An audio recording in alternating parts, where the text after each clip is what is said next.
The purpose of a meditation technique is to let those who practice it know who they really are. With the passage of time, from antiquity to the modern age, many different names have been used to indicate the same psychological experience. Terms such as Kingdom of God, God, Enlightenment, Nirvana, Soul, Know Yourself, Seers, the one who sees, etc. have been used. One reason why words such as these have changed is the name to describe spiritual experience losing meaning. Over time, the terms are used acquire a completely different meaning from the original. Let's take the word enlightenment for example, which need to be demystified. Enlightenment is considered something exceptional. For most people, it is just a myth from the past. A lot of incarnations are needed to achieve it. It is not something that can happen here and now. The reality is, we are all enlightened, but we don't know it. Becoming enlightened is only find that we already are it. Enlightenment is a phenomenon out of time. It can only happen in the present, never in the future or in the past. The enlightenment is here and now. What a master does is try to make us have the experience, even if only for a moment, of what enlightenment is. Experience enlightenment just for a few seconds. In the Zen tradition, is called Satori. Each master invented different ways to try to make his disciple experience who he is. For this reason, there are so many systems and so many religions.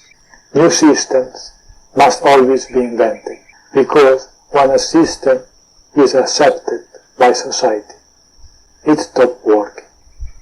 When a religion is accepted, it becomes a cult without any spiritual utility. It becomes only a mechanism to control the masses. For example, the religion born with Jesus lasted only during the period of his life. With the death of Jesus, it became a cult that lasted to the present day. The only reason why the cult of Christianity has lasted so long is that it has existed for so long that the masses considered it part of himself, in spite of all the evil Christianity has done.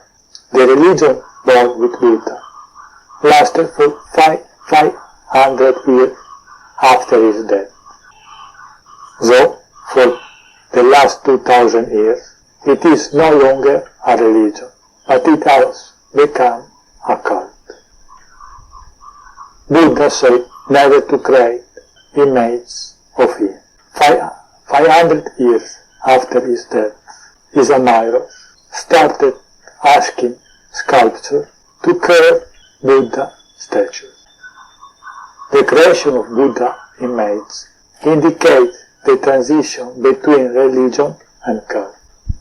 This means that till 500 years after the Buddha's death, still existed enlightened disciples who keep Buddha's words alive. For the last 2000 years, Buddhism is a dead religion. Today, the image of Buddha is the most widespread in the world. You don't find it ironic? So, the reason for so many spiritual methods is that a method lasts for a certain time and functions with a certain type of person. A spiritual method cannot work with everyone, because people are not all the same. Even if all the methods are not the same, what I have to do is the same. That is, being able to get the experience within Venice called Satori to who practice a method. The speaker uses the term Satori because that is what he likes. Satori is a man used in Zen tradition. It does not mean that Zen is the only religion that can be about the experience of Satori. All methods created by an enlightened master can make one person experience Satori. The speaker can give a description of what the term like Satori, Kingdom of God, Enlightenment, etc. means, but the description becomes a mere obstacle if you do not actually experience it.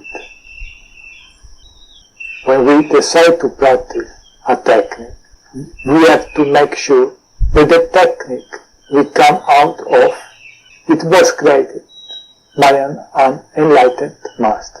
Unfortunately, there are no ways to know whatever an individual is enlightened or not.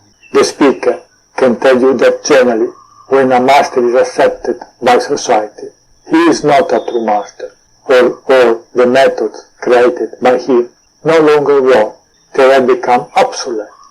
This also applies to the choice of book we decide to read. If you want to read something that is true, the speaker invites you to look for authors who are not socially accepted. There are authors who, to write what they want, must go out of their own country in which they were born to be able to publish what they think. I'm talking about Western and Eastern authors. Other authors living in a voluntary exile or ended up in prison for what they wrote, or they have been killed. The Inquisition does not really exist anymore, or just changed its name. If you go against the system, life is not easy, but is a magnificent adventure. You believe the priest crucified Jesus because he was a good citizen? Really? Jesus was a man who knew the truth. This is the reason for his crucifixion. They poisoned Socrates in Greece. The accusation was that he corrupted the minds of young people. This is exactly what a master has to do, to corrupt young people's mind, to make young people free, because people are corrupted by the system. Social system corrupt young people to enslave them.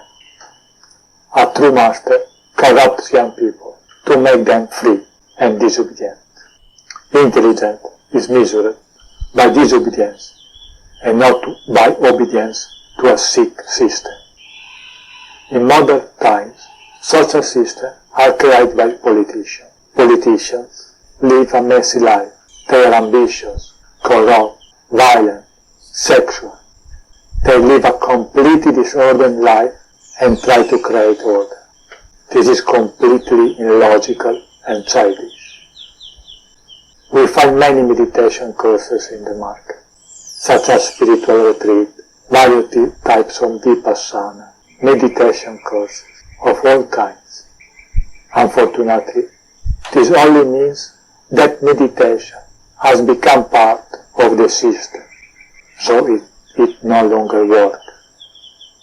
How does something that is part of the system be able to make us find something in which the mind is contained? The mind is created by the system, so if meditation is part of the system, it means that meditation itself has helped create a mind. How does something that helped to create the mind be able to get us out of the mind? Thank you for listening.